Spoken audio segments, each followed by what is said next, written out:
আজকের ভারতবর্ষের জাতীয় পতাকা যেভাবে নষ্ট করা হচ্ছে, যেভাবে পায়ে মারানো হচ্ছে, যেভাবে বেইজ্জতি করা হচ্ছে, আমাদের তো কলিজায় আঘাত দিচ্ছে। অতএব এটার জন্য ইউনূস সরকার কোনো ব্যবস্থা নিয়েছে? নিতে পারছে না। এবং সেখানে সংখ্যাগুরুদের মধ্যে যে দমন পীড়ন শুরু করেছে, যে অশান্তি লাগাতে চাইছে, এটাকে কোনো মতে মেনে নেওয়া যায় না।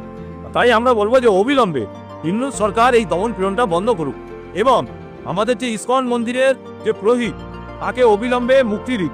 কেননা কে কোন ধর্ম পালন করবে সে তার ব্যক্তিগত ব্যাপার। সৃষ্টিকর্তা প্রত্যেকটা মানুষ জাতিকে তৈরি করেছে, অতএব মানুষ সৃষ্টিকর্তা বুঝে নেবে। মানুষের দিমাগ দিয়েছে, জ্ঞান দিয়েছে, বিবেক দিয়েছে, বুদ্ধি দিয়েছে, সে তার কোন ধর্ম পালন করবে সে তার ব্যাপার। অতএব সৃষ্টিকর্তা তার খেতে দিচ্ছে, আর এরা বলছে যে আমরা যেটা বলবো সেই ধর্ম পালন করতে হবে, এগুলো মানা যায় না। ভারতবর্ষের জাতীয় পতাকা যেখানে উল্লঙ্ঘিত হচ্ছে, যে জাতীয় পতাকার মানুষগুলো না গেলে তারা হয়তো আজও পর্যন্ত স্বাধীন হতো না, যে দেশটা, সেই দেশের নাগরিক তারা আজকের ভারতকে অপমান করছে, এটা লজ্জার। তো ইউনূস সাহেবের উদ্দেশ্যে এটাই বলবো, এখনো সময় আছে। আপনি সময় থাকতে থাকতে অন্তত একটা সুষ্ঠু সমাজ, একটা ভালো ব্যবস্থার জায়গায় নিয়ে আসুন, নইলে আগামী দিন এই আন্দোলন কিন্তু আরো বৃহত্তর জায়গায় পৌঁছাবে। আমরা ইন্ডিয়ায় বসবাস করি, আমি একজন ভারতীয়, আমি গর্বিত। আপনি ভারতীয়, আমি ভারতীয় হয়ে আমি তো কোনো সময় কোনো দেশের পতাকাকে নিয়ে বেইজ্জতি করি না। তো তোমরা আজকের আলাদা কি হয়ে আমার দেশের পতাকাকে নিয়ে এটা করবে না? এখানকার মৌলবীরা তো বলে মুসলমান হচ্ছে ভারত বিরোধী, হিন্দু বিরোধী। এটা যে মৌলবী বলে তার চিন্তাধারা, তার মেন্টালিটিটা সেরকম। আমরা আমাদের চিন্তাধারা অনুযায়ী কথা বলি।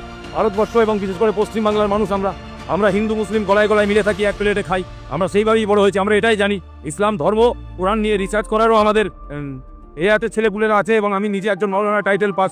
অতএব কোনো হিন্দু ভাইদের উপরে যেভাবে যে কথাটা আপনি বলছেন, এই ধরনের কথা বলাই যায় না।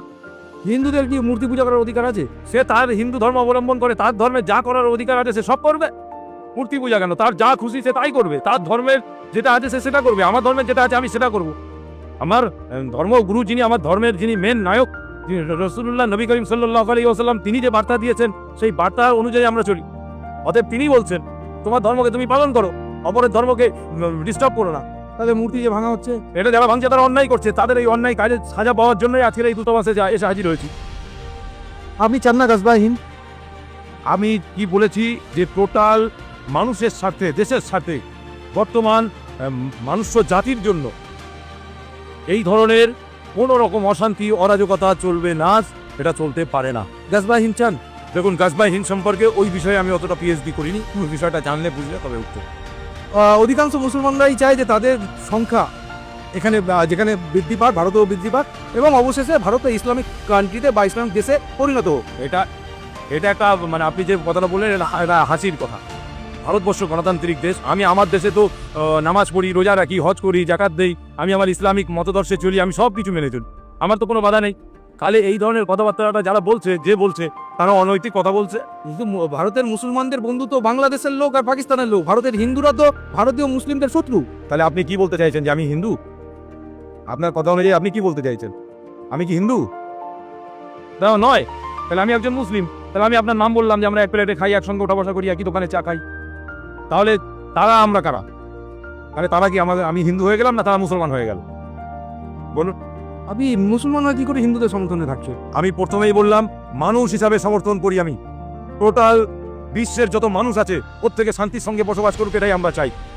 আমরা এটাই বলতে চাইছি যে অশান্তি থেকে দূরে থাকুন, অশান্তি করা যাবে না। সাদা কালোর উপরে অত্যাচার করবে, একজন গরিব ধনী একজন গরিবের উপরে অত্যাচার করবে, একজন হিন্দু একজন মুসলমানের উপরে অত্যাচার করবে, একজন মুসলিম একজন হিন্দুর উপরে অত্যাচার করবে, এটাকে বন্ধ করতে হবে। কেন? খাওয়ানেওয়ালা খিলানেওয়ালা তো উপরওয়ালা। আমি তো কেউ কাউকে খেতে দিতে পারি না, আমি তো কাউকে সৃষ্টি করতে পারি না। তাহলে যে সৃষ্টি করেছে, তাহলে আমার বিবেক দিয়েছে, জ্ঞান দিয়েছে, বুদ্ধি দিয়েছে, আমি কোন ধর্ম পালন করবো না করবো সেটা আমি বুঝে নেবো। আমাকে কেউ জোর করে কোনো ধর্মকে ধারণ করাতে পারে না। তো এখানকার মুসলিমরা তো খুশি হচ্ছে, ওখানে হিন্দুরা আপনার বলে দিন না আমিও একজন মুসলিম, আমি খুশি নয়? আপনি কি করে বলছেন? আজও পর্যন্ত একটা মুসলমানকে দেখাতে পারবেন? বিশেষ করে এই পশ্চিমবাংলা নয়, ভারতবর্ষের কোনো মুসলমানকে দেখাতে পারবেন? আমরা প্রত্যেকটা ভারতীয় মুসলমান, আমরা দেশের জন্য জীবন দিয়েছি, এবং দেশবাসীর স্বার্থে জীবন দেওয়ার জন্য, দেশের পতাকার জন্য এবং দেশের পার্শ্ববর্তী দেশের জন্য জীবন দিতে প্রস্তুত আছে। ভারতের সঙ্গে যদি বাংলাদেশ বা পাকিস্তানের যুদ্ধ হয়, মুসলমানরা ভারতের হয়ে লড়াই করবে পাকিস্তান বা বাংলাদেশের বিরুদ্ধে? শুধু বাংলাদেশ এবং পাকিস্তান নয়, সারা বিশ্বের যে কোনো দেশের জন্য যদি যুদ্ধ লাগে, তাহলে সর্বপ্রথম যাদের নামটা থাকবে তাদের নামের আগে মোহাম্মদ তাই থাকবে, দেখে নেবেন। ওই যে ইউনূস তো শান্তির জন্য নোবেল পেয়েছে। শান্তির নোবেল পেয়েছে, কিন্তু সেটা এই জন্যই নোবেলটা পেয়েছে, উনি একটা সুদের কারবার করে, সেই সুদের কারবারটার জন্য। বিজনেসটাকে মানুষের কাছে পৌঁছে দিতে পেরেছে সেই জন্যই। কিন্তু ইউনূস সরকারের প্রকৃত যে গভর্নমেন্টে আসার যে জায়গা, গভর্নমেন্টে আসার পরে যদি শান্তি নোবেল দিত তাহলে বলতাম যে হ্যাঁ, কিন্তু উনি গভর্নমেন্টে আসার পরে উনি একটা দায়িত্ব নেওয়ার পরে ওনাকে এই মুহূর্তে আর কেউ মনে হয় শান্তি নোবেল দেবেন না। তাহলে কি নোবেল দেবে? ওই তো যেটা দিতে হয় যে হতশ্রী, সেটাই দিয়ে দেবেন।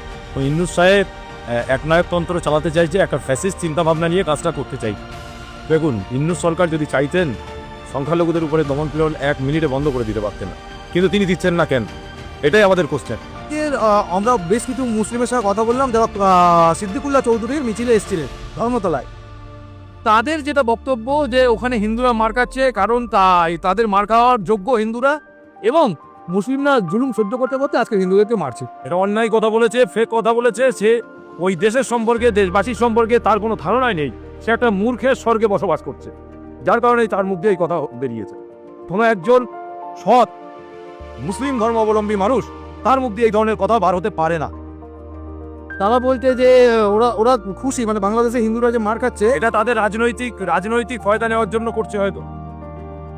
সিদ্দিকুল্লাহ চৌধুরীর যে আমি কারণ নাম বলতে চাই না, কারণ যারা বিভিন্ন সময় মানুষকে নিয়ে দালালি করে খায় তাদের বিষয়ে কথা না বলাই ভালো।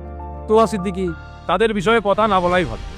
তোয়া সিদ্দিকি বলছে যে আইএসএফ নামছে, সিদ্দিকুল্লাহ চৌধুরী নামছে, ওরা সেমিফাইনাল খেলছে, আমরা ফাইনাল খেলবো। উনি পরিষ্কার করে বলুক যে উনি কোন টিমের হয়ে খেলবেন এবং উনি কোন জায়গায় দাঁড়াবেন, কি ধরনের প্লেয়ারে থাকবেন, সেটা উনি ওনার পরিষ্কার করে ক্লিয়ার করে বলুক, কোনো সমস্যা নেই। বলছি মুসলিম মানে কি হিন্দু বিরোধী? এটা সম্পূর্ণ ভুল এবং সম্পূর্ণ মিথ্যা, সম্পূর্ণ ভাওতাবাজি কথাবার্তা।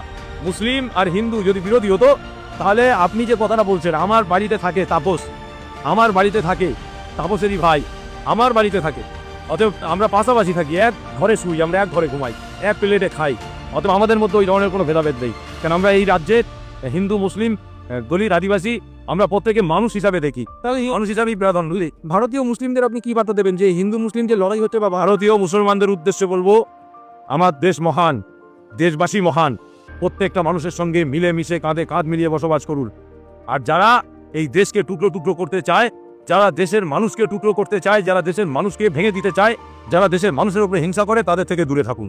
হিন্দুদের স্বভাব চরিত্র চিন্তা ভাবনা সম্পর্কে আপনি কি বলবেন? হিন্দু ভাইদের স্বভাব চরিত্র চিন্তাভাবনা আমার সঙ্গে যাদের বন্ধুত্ব খাতির আছে, আমি যতটা দেখেছি আমার কাছে ভালো লাগে। তারা তাদের চিন্তাভাবনা নিয়ে থাকে, আমি আমার চিন্তাভাবনা নিয়ে থাকি। আমার চিন্তাভাবনায় তারা আঘাত করে না, তাদের চিন্তাভাবনায় আমরা আঘাত দিই না। হিন্দু ভাই সে তার ধর্ম পালন করে, আমি আমার ধর্ম পালন করি। আমি আমার হিন্দু ভাইদের উপরে, খ্রিস্টান ভাইদের উপরে, দলিত ভাইদের উপরে, ইসকন মন্দিরের সদস্যদের উপরে একজন মানুষ হিসাবে, আমি একজন মানুষ হিসাবে মানুষের উপরে যেভাবে অত্যাচার নামিয়ে এনেছে, সেটাকে মেনে নেওয়া যায় না।